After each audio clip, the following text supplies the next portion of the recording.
Hi అండి.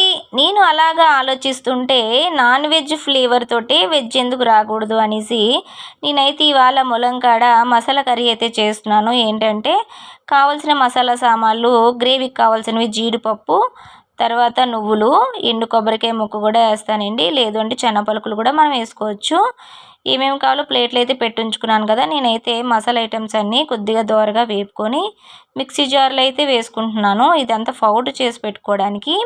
మనకి గ్రేవీకి అంటే ముద్దగా రావడానికి అయితే నేనైతే నువ్వులు, జీడిపప్పు, కొబ్బరికాయ అంటే ఎండు కొబ్బరికాయ ఉంటుంది కదండి, అది కూడా కట్ చేసి అయితే ఉంచుకున్నాను. ఇవన్నీ బాగా వేగిన తర్వాత పక్కనైతే మనకి ఉంచుకొని ఇది మనం గ్రేవీకి అంటే ముద్ద కూడా ఆడించుకోవాలి మిక్సీలోనే. ఇవి లైట్గా వేపుకుంటే సరిపోతుంది. అలాగని నార్మల్గా కాదు, కొద్దిగా చిన్న ఎర్ర కలర్ వస్తుంది కదా, మనకి వేగినట్టు కనిపిస్తుంది కాబట్టి ఆ కలర్లోనే వేపుకొని పక్కన పెట్టుకున్న తర్వాత పొయ్యి మీద కళాయి పెట్టి ఆయిల్ అయితే వేసుకొని ఉల్లిపాయ ముక్కలు అయితే వేసుకొని పచ్చిమిరపకాయ ముక్కలు ఇవన్నీ వేసుకున్న తర్వాత మనకి కలర్ చేంజ్ అయిన దాకా వేపుకోవాలి.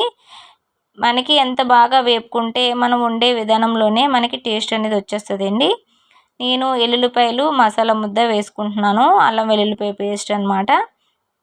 ఒక ఎల్లుల్లిపాయ, ఒక నిమ్మకాయంత సైజు అల్లం అయితే సరిపోతుంది. వేసుకున్న తర్వాత టమాటీ ముక్కలు అయితే వేసుకొని బాగా వేపుకుంటున్నాను. ఇక చూసారా, ఒక ఎల్లుల్లిపాయ, చిన్న అల్లం అయితే సరిపోతుంది. నేను ఇక గ్రేవీకి ముద్ద మసాలా పౌడర్ అయితే ఆడించి పక్కన పెట్టుకున్నాను. ములంకాడలు మనం వండే ముందు ఏంటంటే ఇవన్నీ ఉడుకుతున్నప్పుడు పక్కనే ములంకాడలు అయితే ఆయిల్లో ఫ్రై చేసుకొని కొద్దిగా పసుపు అయితే వేసుకొని ఒక 2 స్పూన్లు కారం అయితే వేసుకున్నాం. మనకి ఎంత కారం తింటామో అంత అయితే వేసుకోవచ్చు. ఉప్పు అయితే తగినంత ఉప్పు అయితే వేసుకొని మగ్గిన దాకా మళ్ళీ ఫ్రై చేసుకుంటున్నాను.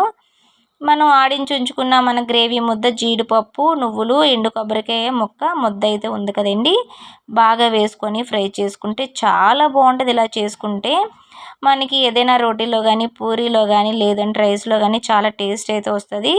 తగినంత కొద్దిగా వాటర్ అయితే వేసుకొని ఫ్రై చేసి ఉంచుకున్న ములంకాడ ముక్కలు అందులో వేసుకొని బాగా కలుపుకొని చూసారా, ఫ్లేవర్ అయితే చాలా బాగా తెలుస్తుంది. చాలా టేస్టీగా కూడా మనకి ఏంటంటే నాన్ వెజ్ ఫ్లేవర్ తోటి వెజ్ కూడా ఫ్లేవరు చాలా బాగా వస్తుంది. ఆడించి ఉంచుకున్న పౌడర్ అనమాట, మసాలా పౌడరు. ఇవన్నీ వేసుకొని దగ్గరికి గ్రేవీ అంటే మనకి నూనె పైకి కొద్దిగా తేలిన దాకా ఉంటే నేనైతే ప్లేట్లో అయితే వేసుకొని తినేస్తున్నాను. ఇంకా చాలా టేస్టీగా ఉన్నదండి, చాలా బాగుంది. మీకు ఈ వీడియో నచ్చితే లైక్